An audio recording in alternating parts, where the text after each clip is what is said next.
Aviasales – сервис по покупке самых дешевых авиабилетов.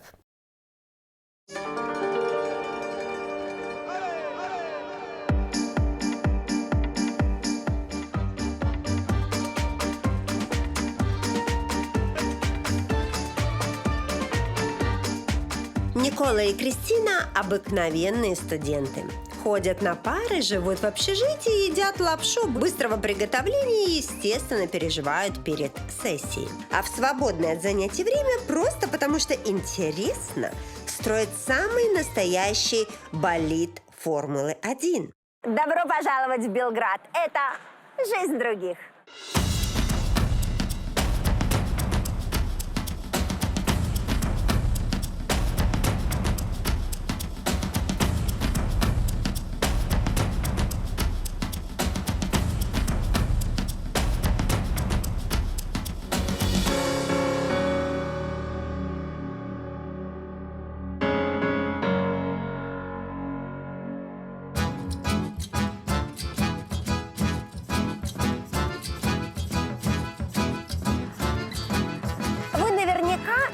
Слышали про горячий балканский характер. Точно видели слегка безумные сербские фильмы и слушали задорную сербскую музыку. Из этого могло сложиться впечатление, что здесь не жизнь, а праздник. Но так ли это на самом деле? Давайте же сегодня все это и узнаем. Белград – это самый большой город на Балканах и один из старейших городов Европы. Сейчас это столица Сербии, а еще совсем недавно Белград был столицей Югославии, то есть огромной части Балканского полуострова. Но это все география и история, а мне интересна обычная жизнь местных. Но прежде чем узнать про жизнь местных, интересно спросить, что они сами думают о себе. Мы открытые и доброжелательные, но в то же время и с горячим характером. У нас очень красивые женщины, но они сильно озабочены карьерой. Наши мужчины готовы жертвовать всем ради семьи, но постоянно спорят с женщинами. Мы, сербы, любим есть много мяса и улыбаться.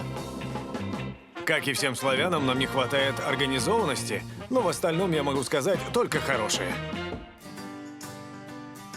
И интересно, какой бы была я, если бы родилась и жила в Сербии. Думаю, в первую очередь мне бы хотелось жить, как Милош и Анна. Ведь в этой семье всеми домашними заботами занимается муж. Даже рубашки себе гладит. Золотой человек. А вот если бы я была бы студентка, как Вукаслав и Мина, тогда я жила бы в привычном для нас общежитии и защищала научную степень в отрасли рыболовства. Еще я могла бы всю жизнь до самой пенсии играть в театре, как Зинаида.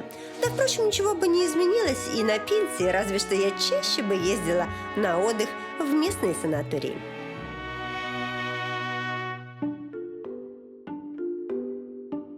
Это здание, в котором когда-то был генеральный штаб гестапо.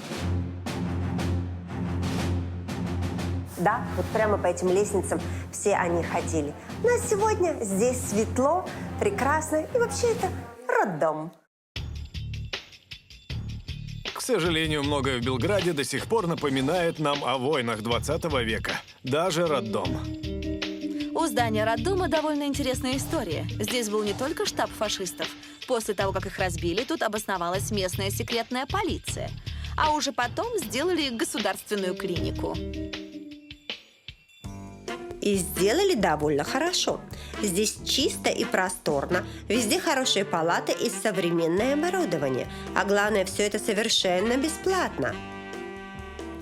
Все медицинское обслуживание в государственном госпитале для рожениц бесплатное.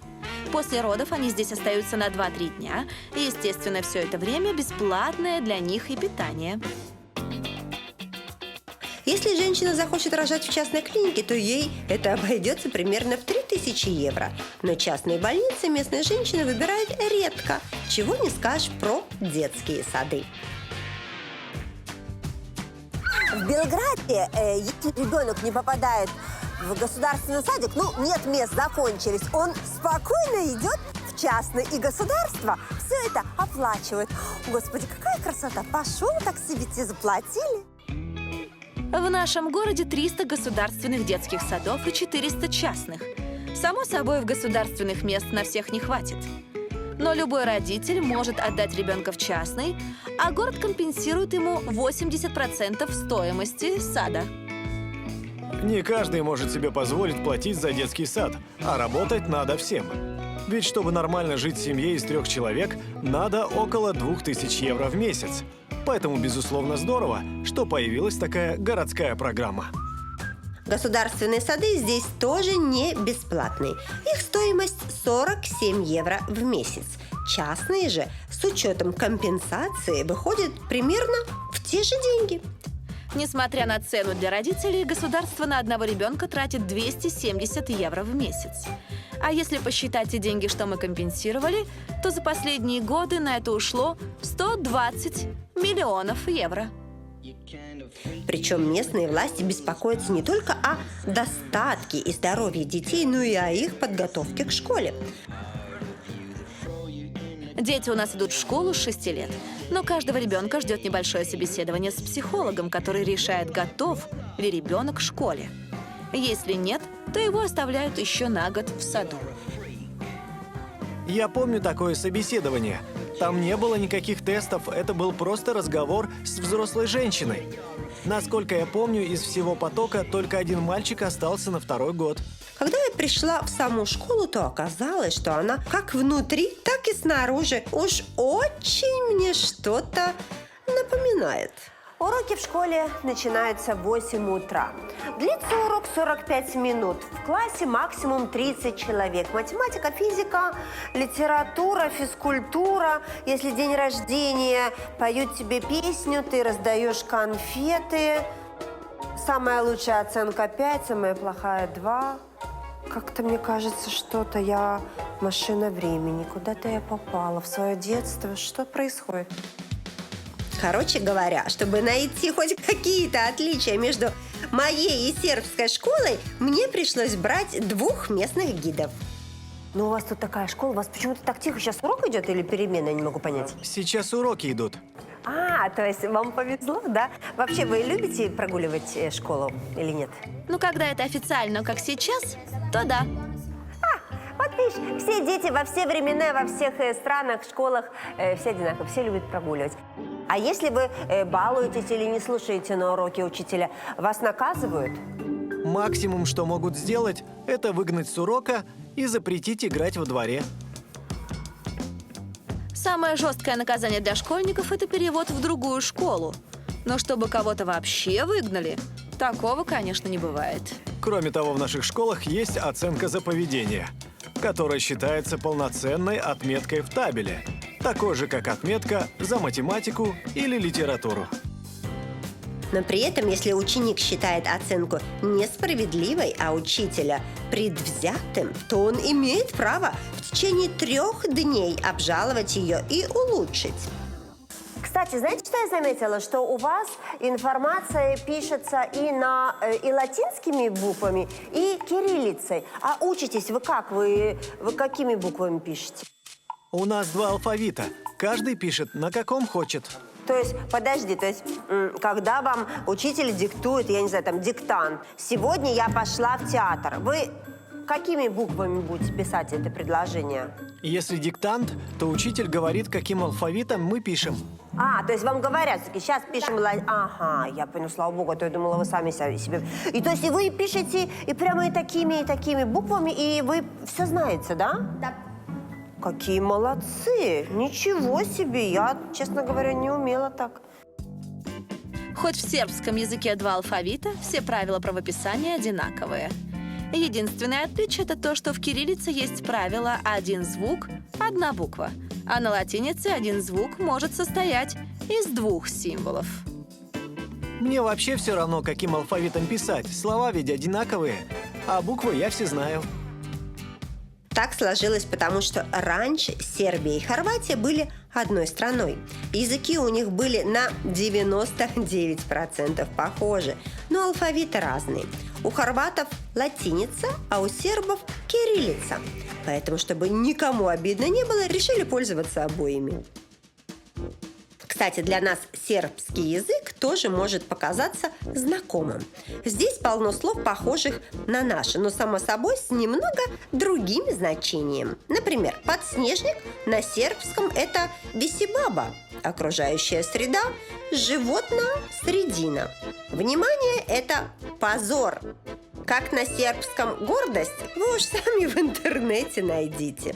Словом, если гулять по Белграду, то местные вывески могут вам очень хорошо поднять настроение. Вот только дома, на которых они висят, не всегда такие веселые. Уже 20 лет прошло после войны, но у нас до сих пор осталось довольно много зданий, разрушенных бомбардировками. В Белграде есть еще вот такие разрушенные здания, и туристы некоторые считают, что их не реставрируют из-за того, что их оставили как память о войне. Но на самом деле дело совсем не в этом. Дело, конечно же, в деньгах. После войны в восстановление Белграда уже было вложено около 10 миллиардов евро, но и этого пока недостаточно. Со временем, я уверен, все уберут или отремонтируют. Не в нашем характере оставлять свой дом в беспорядке. И хоть характер белградцев меняется к лучшему, конечно, как и в любом другом характере, есть у них и свои минусы. Один из таких можно увидеть просто на улицах Белграда. С собаками не гулять. А знаете почему? Не потому, что они не любят своих питомцев, а потому, что хозяева не любят за этими питомцами убирать. К сожалению, у нас довольно много недобросовестных собачников. Они выгуливают своих питомцев по 2 раза на день, но забывают за ними убирать. Конечно, далеко не все такие, но это есть, и это портит лицо города.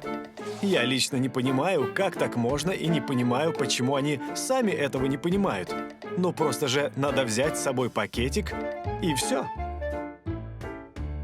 Штраф за то, что человек не убрал за своим псом, существует на законодательном уровне. Но в реальной жизни его никто и никогда не выписывает. А зря. Я думаю, это бы подействовало. Тем не менее, по словам жителей сербской столицы, в последнее время на улицах Белграда все равно стало гораздо чище. Кроме того, постоянно строится масса новых домов, зданий, вырастают целые районы. И главное, что для многих местных это новое жилье вполне доступно. Квадратный метр жилья в центре города стоит приблизительно 3000 евро. Но может доходить и до 6-7, представляете? Ну, буквально в 8-7 километрах от центра города можно найти прекрасное жилье за 2000 евро квадратный метр. Как это выглядит? Сейчас мы и посмотрим. Я пришла в гости к Милошу и Анне. Они вместе с маленькой дочкой живут в новой, но небольшой квартире на 60 квадратных метров. Ой, у вас такое ощущение, что у вас ремонт только закончился, да? Как-то очень чисто. Да нет, мы здесь уже 2 года живем. И скоро будем съезжать на новую квартиру побольше. А ремонт хороший, потому что я его сам делал и для себя. А сколько стоит такая квартира? Эту мы продали за 115 тысяч евро. А скажи мне, это правда, что у вас тут очень дорогие коммунальные услуги? Мы платим около 150 евро в месяц. Белградцы часто жалуются на цены на коммунальные, но основная статья расходов – это отопление. Если в новом доме, как у нас, люди могут его отключить, то в старых домах оно центральное, и народ там платит за тепло буквально и зимой, и летом. Так, ну с ценами разобрались, теперь мне интересно, а как устроена местная семья? Я тебя оторву от такой замечательной беседы. Мне просто интересно, вы давно женаты? Уже 4 года. А у вас так чисто, муж в белой рубашке. Кто за этим ухаживает? У вас кто-то помогает вам убирать, стирать? Никто не помогает, у меня муж педант. Поэтому он убирает и стирает все сам. Рубашку тоже сам себе погладил. Что вы готовите на обед? Ну, вот какой у вас стандартный обед дома или ужин? Это Милош пусть ответит, он у нас готовит. Слушай, мне нравится. Муж стирает рубашки, гладит рубашки. Готовит тоже муж. Полы кто моет дома? Он же. О, Господи, я с ума сойду. А скажи мне, а кто вот в семье главный? Женщина, конечно. Ай, да, это правильно. Значит, главное первое сказать успеть. Милош, как и его супруга, работают архитекторами. Оказывается, в Белграде это сейчас профессия востребованная. И даже факультет архитектуры в местном университете считается престижным. Самыми популярными специальностями у нас считаются те, что связаны с архитектурой, IT, медициной, ну еще инженеры. На эти факультеты в нашем вузе поступить сложнее всего. Принимают в местные вузы по совокупности результатов школьных оценок и вступительных экзаменов. А сама система высшего образования здесь похожа на нашу. Часть студентов учится за счет государства, а часть за свои деньги. Для тех студентов, которые платят за учебу, это стоит от 500 до 2000 евро в год. Это зависит от факультета и от вуза. Но чем лучше студент учится, тем больше он экономит, в том числе и на проживании. Если вы в Белграде встретили студента, который живет в общежитии, то это означает, что он умный и перспективный. Как вы понимаете, если студент с хорошей успеваемостью, то ему предоставляют место в общежитии. А если учится плохо, то могут и выгнать. Сами здания общежития, кстати, очень похожи на наши. Но вот как устроена студенческая жизнь внутри, мне расскажет Вукаслав. Проходи. Привет. Привет. Слушай, ну пока дошла к тебе на 4-й этаж, честно говоря, похудела. Вам тут хорошо. Ой, так, значит, тут у нас что? Кухня? О, так это у тебя даже печка есть? Серьезно? Ты даже можешь тут готовить? Так, вообще прекрасно. Так, тут что у тебя? Ванна, душ, да? А ты тут один живешь? Нас здесь двое. Здравствуйте, это вы тут живете? Ja sam samo drugarica njegova. Другарица? Интересно. И как часто вы сюда приходите, другарица? Я живу в этой же общаге, так что часто. В месяц место в общежитии стоит 22 евро. Сюда входят все услуги, даже интернет и уборка 2 раза в неделю. Только за питание надо доплачивать 1,5 евро в день. Причем за 1,5 евро здесь кормят 3 раза в день. И очень неплохо кормят. И мясо, и рыба, и картофельное пюре, салаты, соки. Практически как во времена моей студенческой молодости. Сейчас в остальной Европе за 1,5 евро я могу разве что чашку кофе выпить. И то не везде. Книг у вас так много. Это ты читаешь или твой друг читает? В основном это мои. Я сейчас готовлюсь защищать степень по специализации рыболовства. Какая хорошая специализация, я тебе хочу сказать. Ничего себе, я никогда не думала, что на эту специализацию надо учиться, так? Знаешь, ходят в свободное время люди на рыбалку, а тут специалист. Докторскую защищаешь или что? Именно. Ничего себе! Интересно. Так я смотрю, что у вас тут можно выпивать? Стоят вот бокалы, да? Как не пить? Я же рыбак. Шучу. Выпивать можно и музыку включать, но только до 11 вечера. В принципе, после 11 тоже можно, просто тихо. Что касается подобных правил, они здесь жесткие, пожалуй, только в студенческом общежитии, где консьержка строже любого полицейского. В остальном же даже на государственном уровне есть вещи, которые меня просто поразили.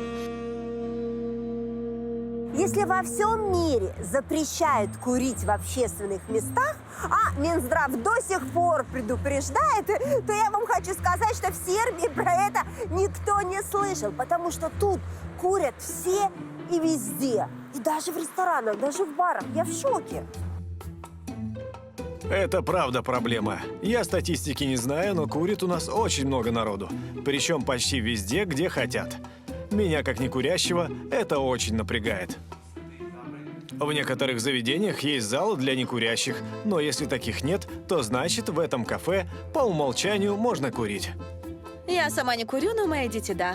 У нас сложно за этим уследить. По закону запрещено курить только в государственных учреждениях, Но последнее время начали запрещать и в частных. Я, например, знаю один концертный зал в центре Белграда, где курить нельзя.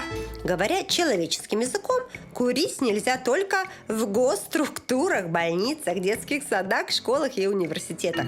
Кстати, хочу вернуться к теме Белградского университета. Просто я вам еще не рассказала, какая у местных студентов практика. Я, конечно, не хочу вас отвлекать. Добрый день. Здравствуйте. Я пришла в университет. И что я тут вижу? Что это за кружок? Очумелые ручки? Что это? Это болид Формулы-1. Студенты построили его сами и участвуют в международных соревнованиях. Здесь в проекте задействовано 8 факультетов от инженеров до дизайнеров. Интересно. Ребят, хорошо, может тогда спросить, кто оплачивает вам вот это все? Я когда училась в театральном на режиссуре, мы за свои деньги снимали фильмы. Часть оплачивает сам университет, а часть – спонсоры со стороны. Причем спонсорами в таких проектах могут выступать крупные корпорации. А значит, эти ребята через десяток лет вполне возможно станут звездами автомобилестроения. Мне сказали, что в Сербии самая востребованная профессия – это инженер. Вы из-за этого пришли сюда учиться? Или это у вас зов сердца? Из сердца. Сердце? Да. У девушки зов сердца. Ничего себе, вот это да. Ну вот вы же студенты, то есть получается, вот это и есть, я не знаю, ваш экзамен, курсовая работа. Нет, это вообще никак не учитывается, просто проект для саморазвития и будущей перспективы. Ну а после окончания университета вы уже знаете, где вы будете работать? Да, как раз благодаря этому проекту многие его участники пойдут работать на те компании, что его спонсируют. Я в том числе. Но так как повезло этим студентам, здесь везет не каждому. Многим выпускникам тяжело устроиться на работу, и они могут пытаться найти что-то подходящее не один год.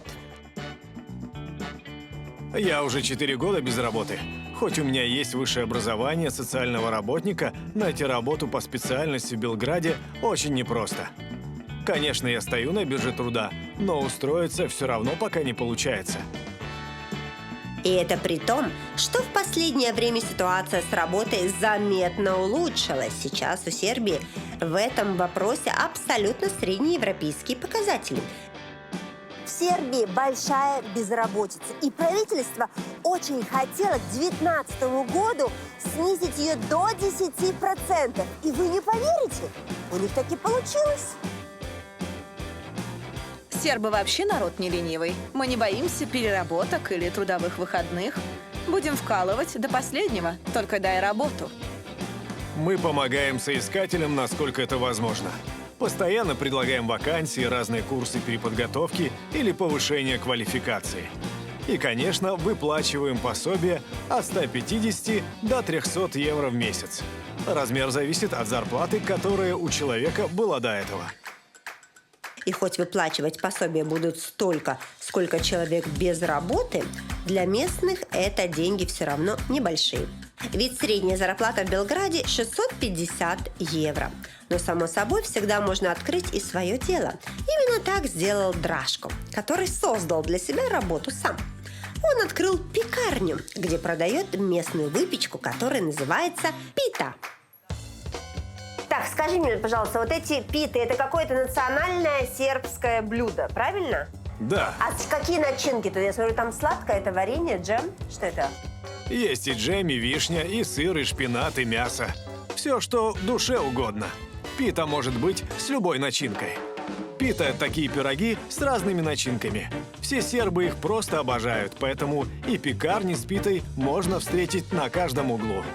Ой, ну, в общем, на любой вкус. Скажи мне, как правило, это покупают на завтрак, на перекус, обед, когда? Как правило, это покупают всегда. Конечно, больше идет утром, но вообще, серба среди ночи разбуди и предложи питу, он не откажется. А что, я смотрю, что вас тут беременным бесплатно раздают? Да, это мое правило.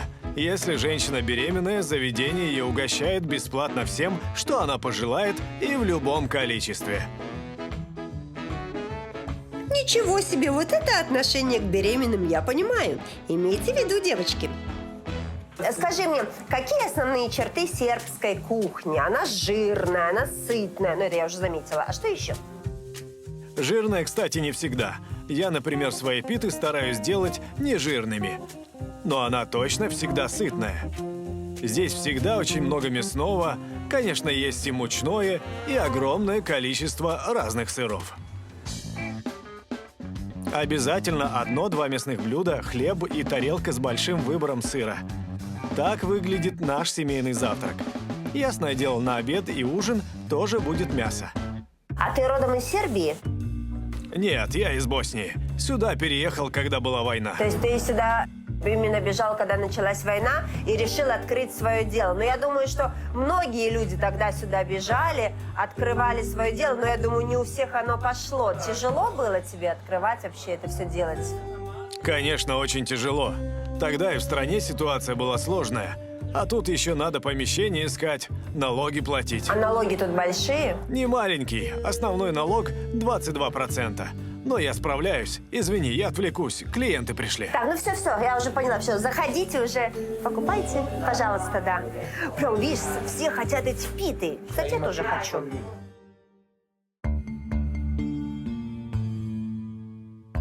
Хотя история о войне – это совсем непростая тема в таком городе, как Белград, мимо нее не пройти.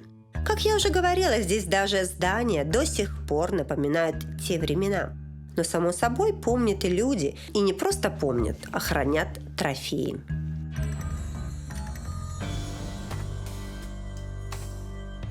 Сербия на 3-м месте в мире по количеству огнестрельного оружия среди населения. Причем в нашем случае большинство этого оружия находится у людей нелегально. Все это остатки не только после последней войны, но и 2 предыдущих. У народа до сих пор есть оружие и со Второй мировой. Конечно, это проблема, которую необходимо решать. Государство это понимает, поэтому с 2015 года законы относительно хранения ужесточили. Если найдут нелегальное оружие, то человек заплатит огромный штраф, а зарегистрировать его очень непросто. Местные говорят, что когда у тебя в доме есть пистолет, то так жить спокойнее. Но это, наверное, просто пережитки прошлого. Ведь Белград и без того вполне безопасный город. Но, несмотря на это, в Сербии до сих пор существуют традиции, когда на какой-то большой праздник, вроде свадьбы или Нового года, люди выходят из домов и просто стреляют в небо. Вот эту пулю я нашел просто на крыше своего дома после одного из праздников. А ведь она с таким же успехом могла залететь в окно. Поэтому я считаю, что с такими развлечениями давно пора заканчивать. Хочешь пострелять – иди в тир. И надо сказать, что многие местные жители тоже с этим согласны. Тир – довольно популярный досуг для сербов.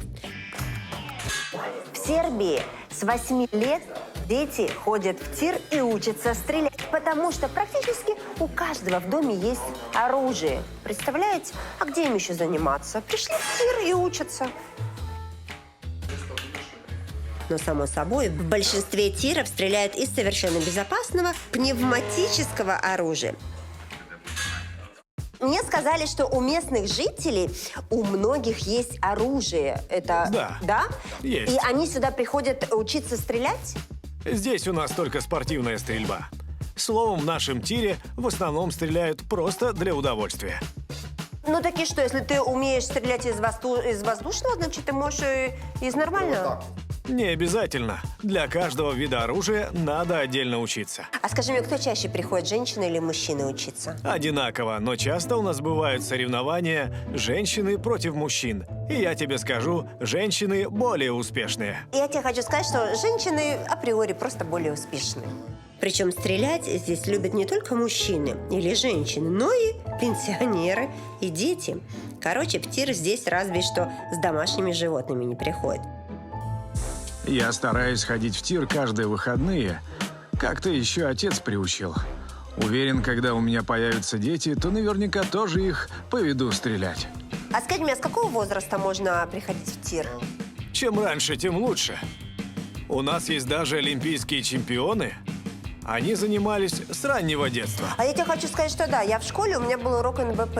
И я лучше всех стреляла в классе. Но я это делала лежа, и у меня было хорошее зрение тогда. Понял, ну бери винтовку и давай посмотрим. После короткого инструктажа Далибор выдал мне пневматическое ружье и показал мишень. Ой, прицелиться и...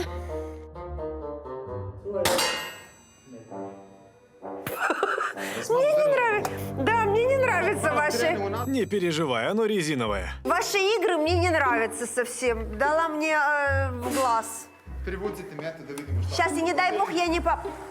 О! В всяком случае, Ваня благодарю. Я, конечно, очень прошу прощения, но, по-моему, я попала лучше, чем вы. С первого раза. Я думаю, что мне этого хватит, потому что я не могу понять, что это за... Sad ćemo... Давай тебе еще кое-что настрою, и станет еще лучше. Может, лучше на кофе, на шопинг? Перестань, здесь лучшее место, чтобы выплеснуть негативную энергию. Поверьте мне, я свою негативную энергию все оставляю на шопинге. Местные и правда все чаще и чаще приходят выплескивать негатив в спортивный тир, а настоящее оружие сдают государству, которое создало для этого максимально благоприятные условия. Если человек хочет сдать незарегистрированное оружие, он может его просто принести и отдать. Ему за это ничего не будет. Так за последние 5 лет сдали 250 тысяч единиц. Кажется, что это много, но по нашей статистике это только четверть. В крайнем случае, если владелец уже очень хочет оставить себе тот трофейный автомат, его просто могут сделать небоеспособным и вернуть человеку как сувенир. Конечно, далеко не каждый хочет себе такую память. Многие просто предпочитают забыть о ужасах событиях последней войны. Войны, которая длилась здесь долгие 10 лет, которая унесла множество жизней и разрушила множество городов, в том числе и сам Белград. Следы того страшного времени здесь видны до сих пор, как на фасадах городских домов, так и в глазах его жителей. Я был солдатом, а не политиком, поэтому я не могу тебе сказать, почему это все началось. Но случилось так, что воевали именно солдаты. Первой от Югославии отделилась Словения. Это произошло внезапно, и многие наши солдаты в один момент оказались на чужой территории. Задачей моего отряда как раз и было их оттуда достать целыми и невредимыми. То есть ты говоришь, что ты спасатель. Ну вот расскажи какую-то историю. Откуда ты, как ты спасал людей? Точно так же, как и в Словении, в Хорватии на нашем пункте связи застряли 23 солдата. Это были простые срочники, совсем дети. Дети, которых надо было вернуть их матерям. Они вообще не имели отношения к этой войне. Мы их выводили из окружения, шли пешком 2 дня. А когда пересекли границу, один мне сказал «спасибо» и попросил что-то обо мне на память. Я не знал, что ему дать, а он просто сорвал пуговицу с моей куртки и сказал «этого будет достаточно». Мне кажется, что в любой войне ужаснее всего то, что незнакомые люди просто лишают жизни других абсолютно незнакомых людей, причем чаще всего к этому приводят причины, которые они и сами до конца не понимают. Скажи мне, ну вот когда это все началось, какое чувство, когда ты первый раз убиваешь? Когда лишаешь кого-то жизни, то описать свои ощущения невозможно. Ты просто ничего не чувствуешь или же испытываешь все чувства одновременно. Ведь с одной стороны ты кого-то убил, но с другой, если бы ты этого не сделал, то погиб бы сам. А скажи мне, много потерял друзей? Очень много, это самое тяжелое. Из моего отряда это 24 человека. Живыми и здоровыми нас осталось только 2. Как вообще вот вы живете после войны? Вот, как бы в мире, под солнцем? Непросто. Психологические травмы, кошмарные сны – все это правда. Все это есть. Бывает, просыпаешься среди ночи и начинаешь думать, как надо было поступить в том бою, что надо было сделать, чтобы жертв было меньше. Это иногда перерастает в настоящее мучение. При этом страна, за которую мы бились, никак не пытается нам помочь. Вот на сегодняшний день есть какие-то выплаты ветеранам войны? Вам платят что-то? Все очень быстро забыли про участников той войны. Есть очень много людей, которые сделали для нашей страны куда меньше нас, но получают они гораздо больше. По словам Доброслава, если кому-то из ветеранов надо поставить памятник или оплатить лечение, на это скидываются другие ветераны. А от государства они получают только пенсию военных. А это не намного больше, чем обычные пенсионные выплаты. Но мне все равно, я давно отпустил все это и научился радоваться жизни. Сейчас я получаю удовольствие от того, что можно вот просто так спокойно сидеть в кафе и болтать, что можно выйти на улицу, не озираясь. Ну и, конечно, что я могу взять своих внучек и день напролет гулять с ними под мирным небом Белграда. Хорошо, когда, пройдя через такое, человек может не просто вернуться к обычной жизни, но и радоваться ей. Радоваться не меньше, чем обычный сербский пенсионер. Пенсионный возраст у нас сейчас повышается каждый год. Если недавно женщины выходили в 56, а мужчины в 61, то через 7 лет это будет 60 и 65 лет соответственно. Пенсия у нас небольшая, в среднем это 200-300 евро. Конечно, прожить на это можно, но сложно. Однако большинство пенсионеров все равно предпочитает проводить время с внуками, отдыхать и оздоравливаться.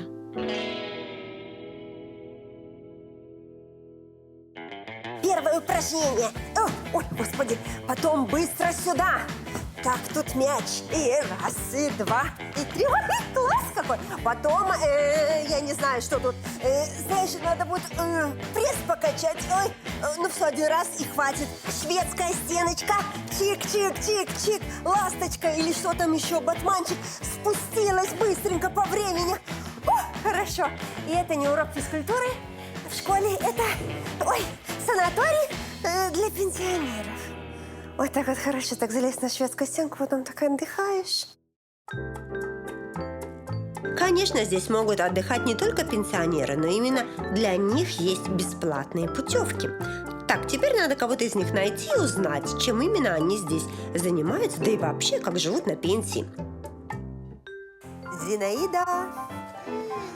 Здрасте. Так, и что это у нас такое? Разрабатываю плечо. Вот видишь, как могу.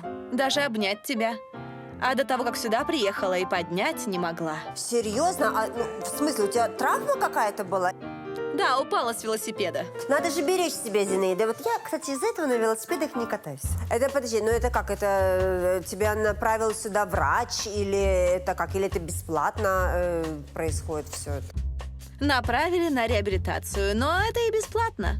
Каждый пенсионер может сюда приехать на 21 день в году и пользоваться всеми местными прелестями. А прелести здесь, я вам скажу, как в хорошей гостинице. Вместе с больницей. Бассейны, спортзалы, джакузи, купальни, массажисты, реабилитологи и многое другое. Ну, если ты здоровый пенсионер, то тоже можешь сюда приехать, правильно? Отдохнуть, тоже потренироваться, познакомиться с кем-то же можно, правильно? А то! Я здесь еще несколько дней, так что все впереди. Все возможно. Так, не надо, Зинаида, не нужно так вот тянуться. Сейчас я переживаю, слушай. Так, хорошо, скажи мне, а чем вас кормят здесь? Я думала, по мне видно, что нас очень хорошо кормят. Но мне здесь больше всего нравится, что специалисты очень хорошие, а массажисты нежные. Ну хорошо, то есть, а вот помимо вот этого 21 дня, который вы тут проводите в раю практически, как живут пенсионеры в Сербии? Ну, не так весело, как в санатории. Пенсии маленькие, в основном дети помогают. Размер пенсии у нас зависит от зарплаты, которую человек получал при жизни. Но в основном, если у них, пенсионера, не было личных накоплений, то ему будет непросто. Ну, Зинаида, ну скажи мне на самом деле, Когда вот лучше было жить? Вот раньше или сейчас на пенсии? Раньше. Да? Почему? Раньше. Потому что молодая была? Да. А почему? Просто я могла много работать и больше зарабатывать, а значит, и позволяла себе больше. Ну, скажи мне, а что тебя вот держит, вот, не знаю, в тонусе, в хорошем настроении вот сейчас? Вот. Надо находить повод для счастья там, где раньше его не замечал, и вдохновляться этим. Поэтому не только на пенсии, но и всегда жить надо просто ради счастливых моментов и ради детей. Зинаида, спасибо, но только не надо больше ездить на велосипеде. Вот, понимаешь, вот я же не езжу, видишь, в целости и сохранности. Вот видишь, поехала. Оно вот надо было. А то, насколько сильно местные заботятся о своих близких, заметно даже по их отношению к собственной смерти. Все они спокойно относятся к этому как к факту, поэтому стараются не обременять родственников собственной кончины и решают все организационные вопросы заранее. У нас принято не только покупать и оплачивать место на кладбище заранее и самостоятельно, но и решать все организационные хлопоты с этим связанные. Памятник, церемония – все это тоже стоит денег и немалых. Одно только место обойдется в 600 евро. Большинство надгробий люди ставят себе еще при жизни. Делают фотографию, гравировку и прочее, чтобы все было готово. Ведь зачем напрягать своих детей или родственников, когда ты уйдешь в мир иной? Они и так будут в трауре, а тут еще и деньги плати, и похоронами занимайся.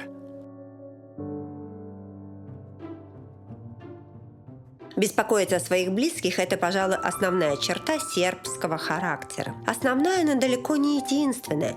Ведь после того, как поговоришь с местными, после того, как узнаешь их ближе, понимаешь, что душа серба складывается из множества кирпичиков. Это и уметь отпускать прошлое, каким бы тяжелым оно ни было. Это шутить с незнакомцем так, будто вы 100 лет знакомы. Любить жизнь в любом возрасте и с любым достатком. А главное, это не опускать руки, даже если твой дом разрушили и эти кирпичики рассыпались. Это стараться собрать их и построить дом заново. Причем так, чтобы он стал еще лучше.